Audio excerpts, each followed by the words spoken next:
بسم اللہ الرحمن الرحیم۔ ڈیئر طالبات، آج ہم آپ کے کتاب کا دوسرا جو سبق ہے تشکیل پاکستان، اس کے حوالے سے پڑھیں گے۔ تشکیل پاکستان جو ہے یہ ایک آپ کی کتاب میں جو مضمون ہے یہ تھوڑا طویل ہے اور اس کو پڑھنے کے لیے ہمیں 2 یا 3 لیکچر درکار ہوں گے۔ تو تشکیل پاکستان میاں بشیر احمد نے لکھا، جو 1893 میں پیدا ہوئے اور 1971 میں ان کی وفات ہوئی۔ تو میاں بشیر احمد نے یہ جو تشکیل پاکستان یہ لکھا ہے مضمون، اگر اس کو دیکھا جائے، اس کا بغور مطالعہ کیا جائے تو یہ جو ان کا مضمون ہے یہ پورے کا پورا جو ہے آپ کی جس طرح آپ مطالعہ پاکستان پڑھتے ہیں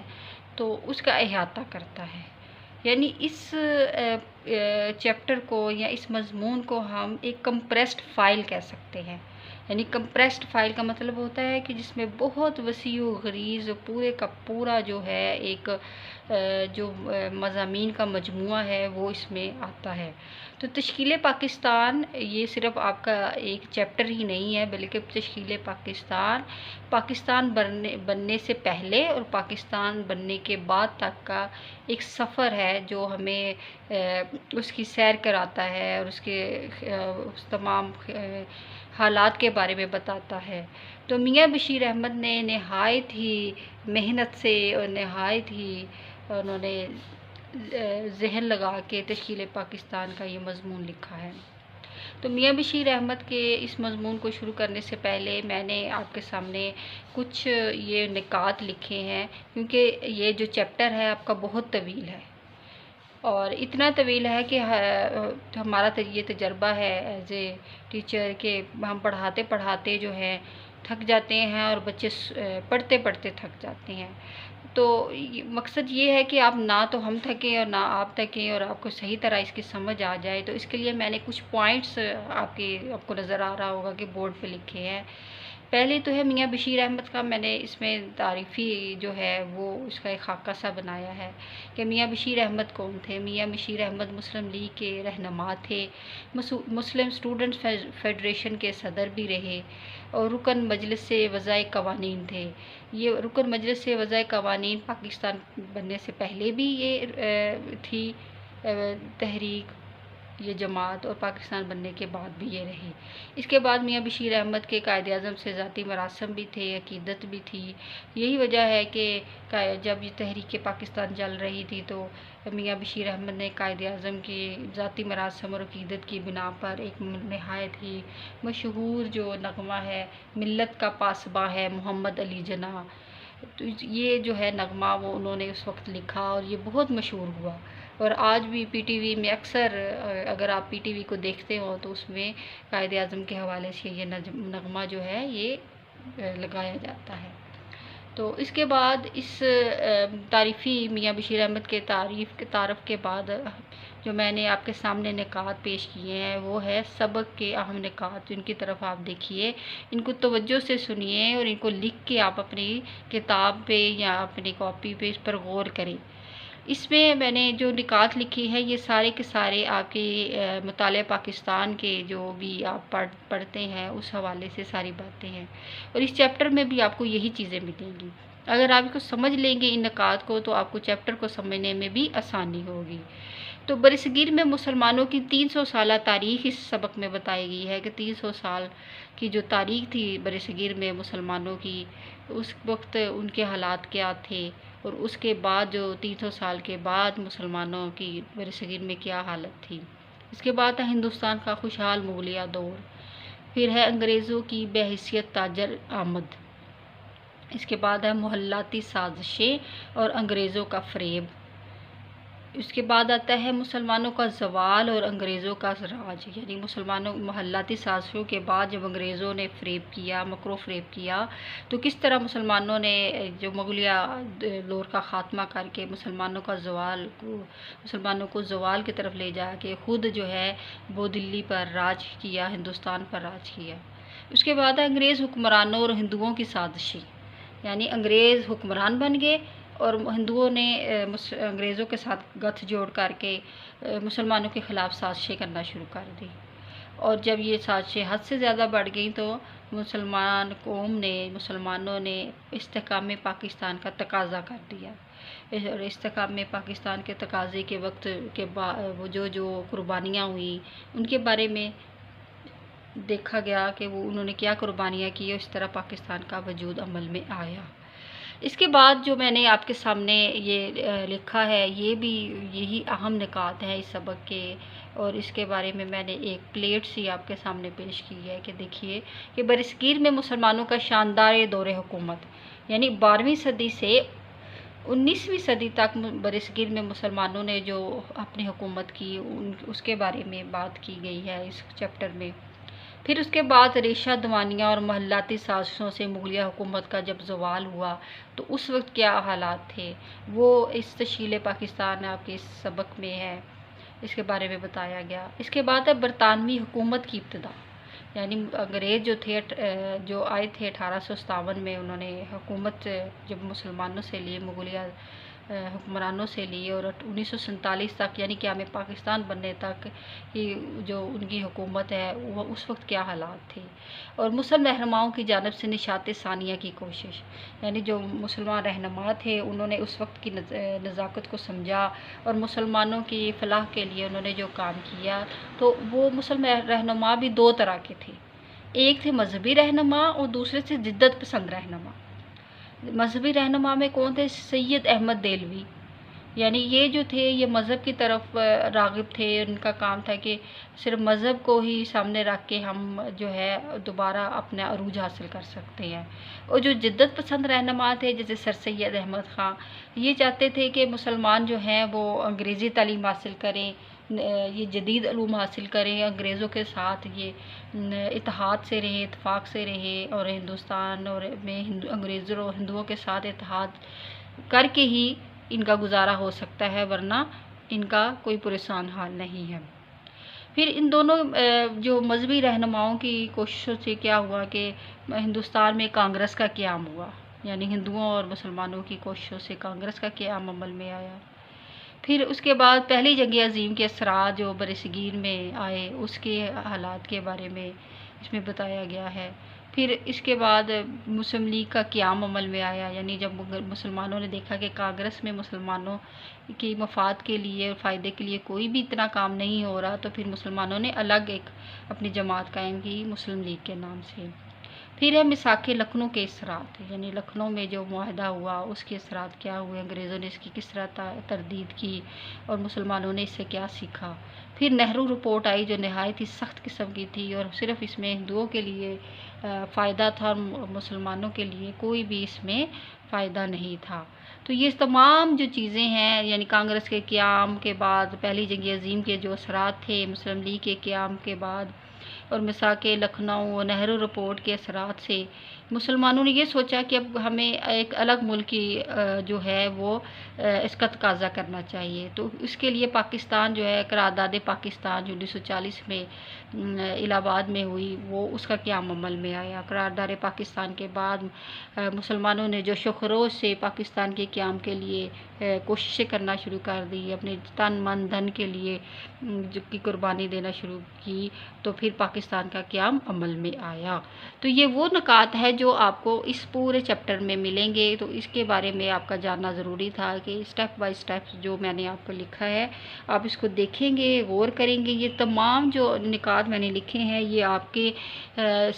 پیراگراف کے سیاق و سباق کے حوالے سے آپ کو مدد دیں گے،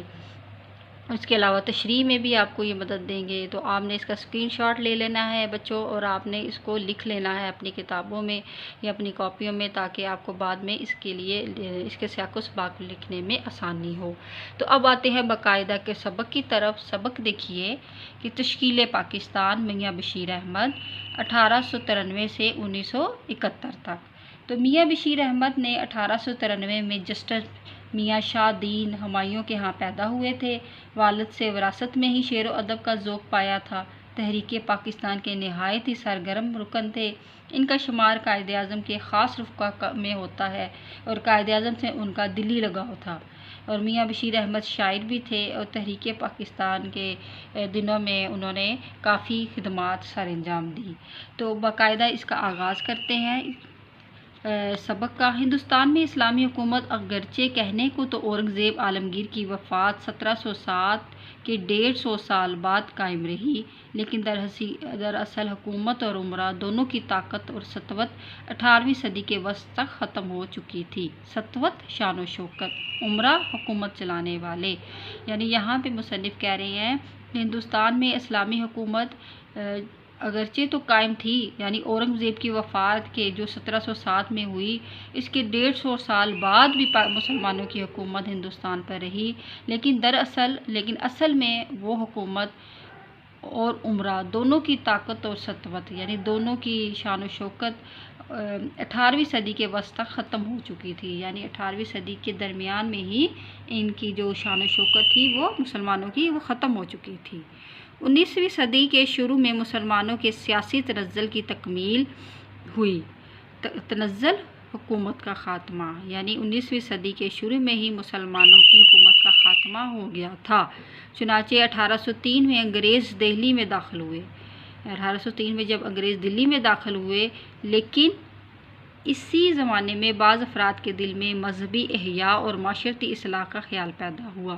مذہبی احیاء یعنی دوبارہ زندگی، مذہب کو دوبارہ زندگی دینا، اور معاشرتی اصلاح یعنی معاشرے کی اصلاح کا کام۔ تو وہ میں نے جو نکات میں لکھا تھا کہ جو رہنما جو تھے وہ دو طرح کے سامنے آئے، جس میں ایک مذہبی رہنما تھے اور ایک جدت پسند رہنما تھے، یعنی مسلمانوں رہنماؤں نے نشاط ثانیہ کی کوشش کی، یعنی دوبارہ مسلمانوں کی عروج کی طرف توجہ دی۔ تو ان میں سب سے پہلے شاہ ولی اللہ تھے اور شاہ عبد العزیز تھی، یعنی شاہ ولی اللہ کے جو دوست تھے شاہ عبد العزیز، ان دونوں نے مل کر مسلمانوں کے عروج کے لیے، مسلمانوں کی فلاح کے لیے کام کیا۔ تو یہ مذہبی رہنما تھے اور ان کی کوششوں سے علم دوست لوگوں میں مذہب کی صحیح واقفیت بڑھتی گئی، لیکن عوام کی مذہبی حالت بہت گری ہوئی تھی۔ کیوں گری ہوئی تھی؟ کہ عوام زیادہ تر توہم کی طرف پرستی کی طرف تھے، کیونکہ ہندوؤں کے ساتھ رہتے تھے اور ہندوؤں کا معاشرہ جو ہے ان کے پر پورا حاوی ہو چکا تھا۔ تو مسلمان جو تھے وہ نہایت ہی پستی کی حالت میں تھے اور ہر طرح کی امید کو چھوڑ بیٹھے تھے، اور وہ معاشرتی لحاظ سے، اخلاقی لحاظ سے، مذہبی لحاظ سے نہایت ہی ان کا جو مورال تھا وہ نیچے کی طرف تھا۔ تو شاہ ولی اللہ، شاہ عبد العزیز نے ان کی مذہبی اور اخلاقی ان کی تربیت کرنے کی، اصلاح کرنے کی کوشش کی، اور مضمون معاشرتی رسموں میں مسلمانوں اور ہندوؤں میں زیادہ فرق نہ تھا، یعنی مضمون ہوتا ہے بری، یعنی بری معاشرتی رسموں میں مسلمان اور ہندو بالکل ایک جیسے لگتے تھے، جیسے کہ ہندوازم میں ہے کہ بیوہ دوبارہ شادی نہیں کر سکتی۔ اگر یہاں پہ مسلمانوں میں بھی یہ رواج ہو گیا کہ بیوہ کی نکاح ثانی کی طرح اگر کوئی نکاح ثانی کرتا تو ان کو بری نگاہ سے دیکھا جاتا، اور عورت اگر بیوہ ہو جاتی تو ہندوازم میں ہے کہ اسی کو ساتھ ہی ستی کر دیا جاتا تھا، یعنی اس کو بھی ساتھ جلا دیا جاتا تھا۔ تو مسلمانوں کو بھی ایسے ہی رسم و رواج آ گئے تھے کہ وہ بیوہ کو اچھی نگاہ سے نہ دیکھتے تھے۔ تو اس طرح کی اور بہت ساری جو دوسری رسم و رواج ہے وہ جو ہندوؤں کے اندر بری پائی جاتی ہے، وہ مسلمانوں کے اندر بھی وہ پیدا ہونا شروع ہو گئی تھی۔ دوسرا پیراگراف دیکھیے، سیاسی تنزل اور معاشرتی تخریب کے اس نازک وقت میں ایک پرخلوص مصلح سید احمد بریلوی پیدا ہوئے۔ تنزل زوال، معاشرتی تخریب یعنی معاشرتی توڑ پھوڑ، مصلح اصلاح کرنے والے، یعنی سید احمد بریلوی جو تھے وہ ایک اور جو پرخلوص اصلاح کرنے والے ایک اور اس جو ہے وہ ریفارمر تھے، وہ پیدا ہوئے، اور انہوں نے معاشرتی زوال اور معاشرتی توڑ پھوڑ کی طرف توجہ کی، جنہوں نے 1816 سے 1831 تک 15 سال مسلمانوں کی مذہبی معاشرتی خرابیوں کو دور کرنے کی کوشش کی۔ اس سلسلے میں مذہبی آزادی کے حصول کے لیے انہوں نے 1826 میں سکھوں کے خلاف مذہبی جہاد کی مہم بھی شروع کی، یعنی انہوں نے سکھوں کے خلاف مذہبی جہاد کیا، جس کی آخر میں 7000 مجاہدین نے پشاور پشاور کے قریب میدان جنگ میں نمایاں کامیابی حاصل کی اور سید احمد نے ایک نظام حکومت قائم کر کے قبائل کے معاشرتی اصلاح کے احکام نافذ کیے، لیکن بعض سرداروں کی غداری سے جو سکھوں کے ساتھ شریک ہو گئے تھے آخرکار مسلمانوں کو شکست ہوئی۔ یعنی جو بعض جو سردار تھے وہ سکھوں کے ساتھ مل گئے اور انہوں نے غداری کی اور سید احمد کو پشاور کے قریب ان کو شکست کا سامنا کرنا پڑا، ان کو شہادت ہو گئی اور ان کا رہنما 6 مئی 1831 کو بالا کوٹ میں شہید ہوا۔ یعنی کون شہید ہوئے؟ سید احمد بریلوی۔ تو یعنی مسلمانوں کی مساعی خود مسلمانوں ہی کے ہاتھوں برباد ہوئی، مساعی کوشش، یعنی سید احمد بریلوی چونکہ مسلمان تھے اور مسلمانوں نے غداری کر کے مسلمانوں کو ہی اپنے ہاتھوں برباد کر دیا۔ یہ بات یاد رکھنے کے قابل ہے کہ سید احمد بریلوی نے بار بار ہندوستان کے مسلمانوں کو دوسری قوموں کے مقابلے میں جمع کیا اور ان کی اصلاحی کام کو ان کے بعض مذہبی جانشینوں نے جاری رکھا۔ یعنی سید احمد بریلوی کے جب شہادت ہو گئی تو ان کے جانشینوں نے، یعنی ان کے بعد جو بچنے والے ان کے رفقا کار تھے، ان کے دوست تھے، انہوں نے ان کی تحریک کو جاری رکھا اور سر سید بعض باتوں میں اپنے ہم نام کے ہم خیال تھے۔ ہم نام مراد یعنی سید احمد بریلوی، سر سید اور سید، یعنی یہ دونوں ہی ہم نام تھے، ایک جیسے نام تھے، تو ان کے ساتھ ان کی عقیدت بھی تھی اور ان کے خیالات کو وہ سراہتے بھی تھے سر سید احمد خان۔ اس زمانے میں بہار یہ ہندوستان کا صوبہ بہار میں مسلمانوں میں فرائضی تحریک اٹھی، جس کا مقصد غریب مسلمانوں کی ناگفتہ بے حالت کی اصلاح، ان کی امداد تھا۔ ناگفتہ بے پسماندہ حالت، یعنی بہار میں مسلمانوں نے ایک تحریک فرائضی تحریک کے نام سے شروع کی، جس کا مقصد صرف مسلمانوں کی جو پسماندہ مسلمان ہیں، جو غربت زدہ مسلمان ہیں، ان کی اصلاح کی کوشش کرنا تھا۔ 1857 میں مسلمانوں کی رہی سہی عزت بھی خاک میں مل گئی۔ یعنی 1857 میں کیا ہوا تھا؟ غدر ہوا تھا۔ رہی سہی یعنی بچی کچی، یعنی مغلیہ جو بہادر شاہ ظفر جو آخری مغلیہ بادشاہ تھے ان کو قید کر دیا گیا اور دلی جو لال قلعہ تھا اس پہ انگریزوں نے جو ہے اس پہ قبضہ کر لیا، اور جو رہی سہی نام نہاد عزت تھی وہ بالکل ہی نیست و نابود ہو گئی، اور انگریزی حکومت 100 سال سے اس کی ذلت کے در پہ تھی۔ یعنی انگریزی حکومت نے 100 سال تک یہاں پہ حکومت کی اور اس کو ذلیل اور رسوا کیا مسلمانوں کو۔ بے تدریج مسلمانوں کی زمینیں اور عہدے چھین لیے، بے تدریج درجہ آہستہ آہستہ مسلمانوں کی تمام زمینیں اور تمام عہدے اس سے لے لیے گئے اور اسلامی تاریخ سے ذرائع ختم کر دیے گئے اور اسلامی تعلیم کے سارے ذرائع ختم کر دیے۔ یعنی جب مسلمانوں کی حکومت تھی تو ذریعہ تعلیم فارسی تھا اور عربی تھا۔ انگریزوں نے آ کے کیا کیا؟ انہوں نے اسلامی تعلیم کو ختم کر دیا اور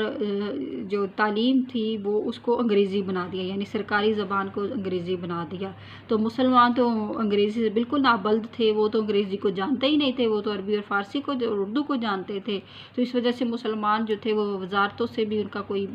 نام نہ رہا اور ہر طرح کے عہدے سے ان کو کوئی بھی حصہ نہ دیا گیا۔ اور 1837 میں فارسی زبان عدالتوں سے خارج کر دی گئی، یعنی وہی بات کہ فارسی زبان جو سرکاری زبان تھی وہ بالکل ختم ہو گئی اور فارسی کی جگہ انگریزی نے لے لی، اور 1857 کے بعد ان پر عتاب اور دباؤ بڑھتا گیا۔ عتاب یعنی ان پہ جو غصہ تھا، جو ان کا جو ظلم تھا وہ انگریزوں کا مسلمانوں پر مزید بڑھتا چلا گیا، اور اس طرح مسلمان پسپا ہوئے، یعنی شکست ہو گئی مسلمانوں کو، اور مسلمان جو تھے وہ نہایت ہی خستہ حالت ان کی ہو گئی، اور ان مظالم سے متاثر ہو کر نئی حکومت ان کے اداروں سے بیزار بھی ہوتے گئے۔ یعنی مسلمانوں نے بعض نے تو خود ہی استعفیٰ دے دیا کیونکہ وہ انگریز حکمران ان کو ذلیل و خوار کرتے تھے، وہ سمجھتے تھے کہ ہم نے ان سے طاقت لی ہے، ہم نے ان سے حکومت لی ہے، تو اب یہ ہمارے جو غلام ہیں، تو ان کو غلاموں جیسا ان کا سلوک کرتے تھے۔ اس وجہ سے مسلمانوں نے خود ہی ان سے ریزائن کر لیا اپنے ملازمتوں سے اور گھر بیٹھ گئے۔ ادھر ہندوؤں کی بے رخی نے ان کے زخموں پر اور بھی نمک چھڑکا۔ زخموں پر نمک چھڑکنا یعنی مزید تکلیف دینا، یعنی ہندو جو تھے انہوں نے انگریزوں کے ساتھ گٹھ جوڑ کر لیا، مسلمانوں کے خلاف وہ سازشیں کرنے لگے اور مسلمانوں کے کوئی ایسا موقع نہیں چھوڑتے تھے جو مسلمانوں کے خلاف نہ ہو۔ تو اس کے بعد اس ناگفتہ بے حالت میں ایک دور درویش ہمدرد ملت اٹھا۔ دور اندیش یعنی دور کی بات کو سمجھنے والا، ہمدرد ملت یعنی قوم کا ہمدرد اٹھا، جس نے اپنی مایوس اور پسماندہ قوم کو امید، محنت اور ترقی کی زندگی بخش دی۔ یعنی اس نے اپنے پسماندہ یعنی کمزور قوم کو امید یعنی ان کو خواہش دلائی، ان کو محنت کرنے کی کوشش کی طرف توجہ دلائی اور ترقی کی طرف ان کا رخ موڑا۔ یہ مرد خدا سر سید احمد خان تھے اور انہی کی جدوجہد کا نتیجہ تھا کہ گو ملک ہاتھوں سے گیا، ملت کی آنکھیں کھل گئی۔ یعنی انہی کی کوششوں کی وجہ سے مسلمانوں میں یہ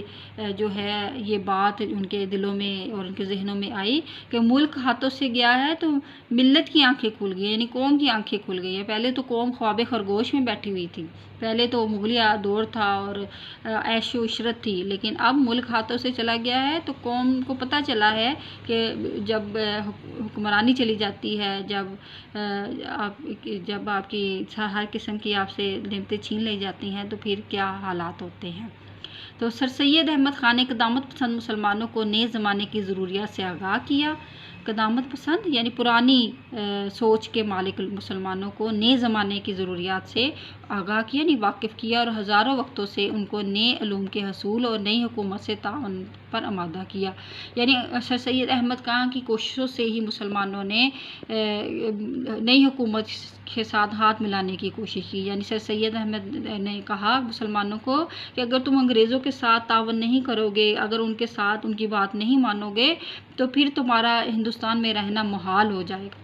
تم مزید تنگ سے تنگ تر ہو جاؤ گے۔ اور اپنی مذہبی تصانیف اور رسالہ تہذیب الاخلاق کے اجرا سے انہوں نے ثابت کر دکھایا کہ اسلام عقل کے اصولوں پر مبنی ہے۔ مذہبی تصانیف یعنی رسالہ ارباب بغاوت اور اس طرح کے انہوں نے تہذیب الاخلاق جو رسالہ نکالا، جس میں انہوں نے ایک طرف اردو ہوتی تھی اور ایک طرف انگریزی اس کا ترجمہ ہوتا تھا، اور مسلمانوں کے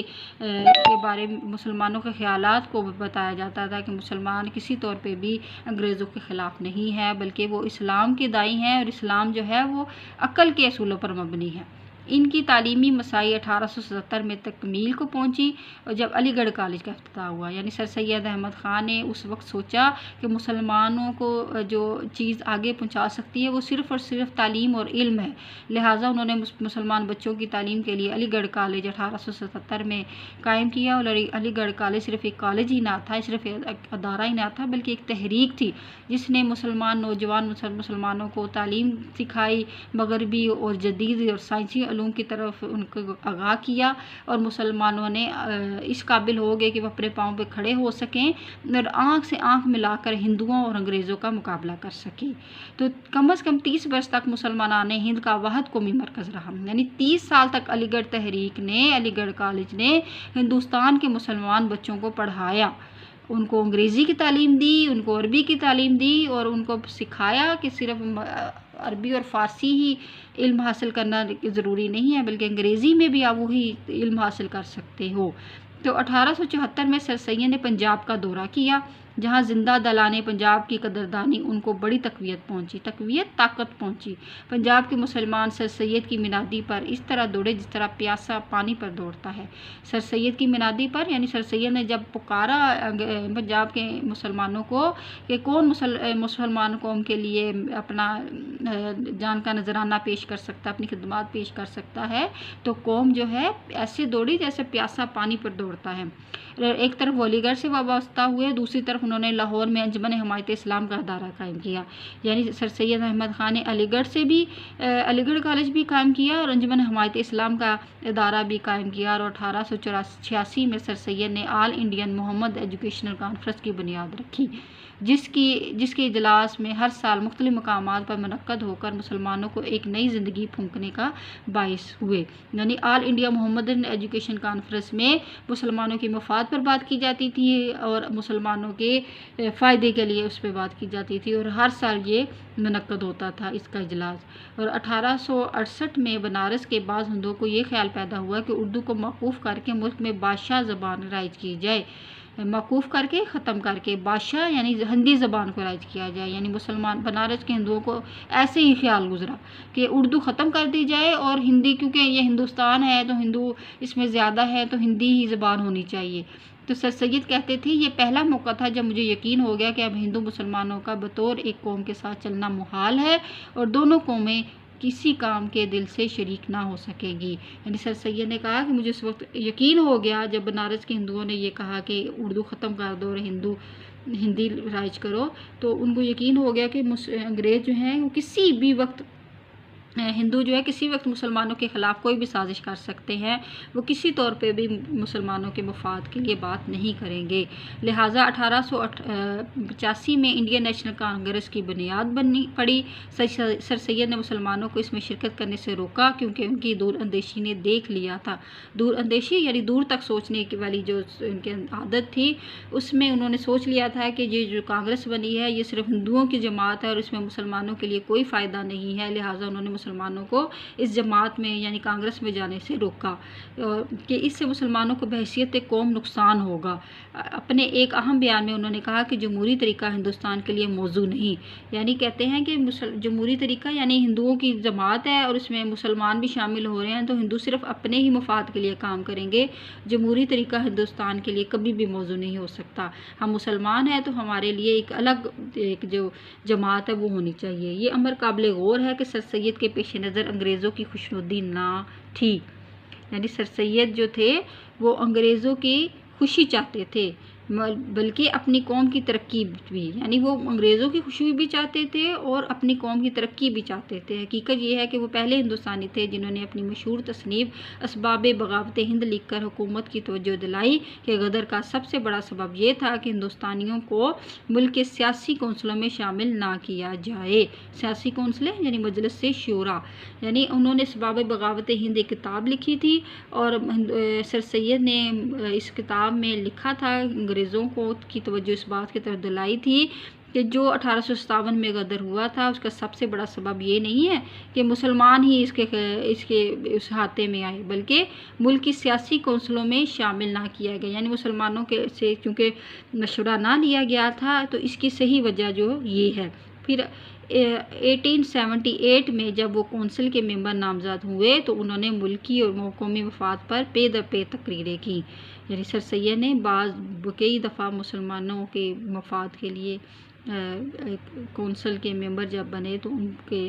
پر تقریریں کی، اور 1898 میں جب سر سید نے انتقال کیا تو اس وقت قوم اپنی خواب گرا سے جاگ اٹھی تھی۔ خواب گرا یعنی گہری نیند سے جاگ اٹھی تھی۔ سر سید کے بعد ان کے رفقا نے ان کا شاندار کام جاری رکھا۔ محسن الملک، وقار الملک، حالی نذیر احمد، ذکاء اللہ شبلی وغیرہ نے تعلیمی، سیاسی اور ادبی خدمات سر انجام دی۔ محسن الملک نے علی گڑھ کالج کو ترقی دی اور وقار الملک ایک سیاسی جماعت کی تشکیل میں معاون ہوئے۔ حالی کے مسدس نے ہندوستانی مسلمانوں کی زندگی میں انقلاب کی لہر دوڑا دی۔ تو سر سید کے جو رفقا تھے یعنی ان کے جو دوست تھے جس میں مولانا محسن ملک، وقار الملک، حالی نذیر، ذکاء اللہ شبلی وغیرہ نے، ان تمام نے علی گڑھ کالج کو مزید ترقی دی اور وقار الملک نے سیاسی جماعت کی تشکیل دی، اور حالی نے مسدس سے حالی لکھ کر ہندوستان کی قوم کو یعنی مسلمان قوم کو جھنجھوڑا اور ان کو انقلاب کی طرف توجہ دلائی۔ تو عزیز طالبات آج کے لیے اتنا ہی کافی ہے، مزید ہم نیکسٹ لیکچر میں دیکھیں گے۔ اللہ حافظ۔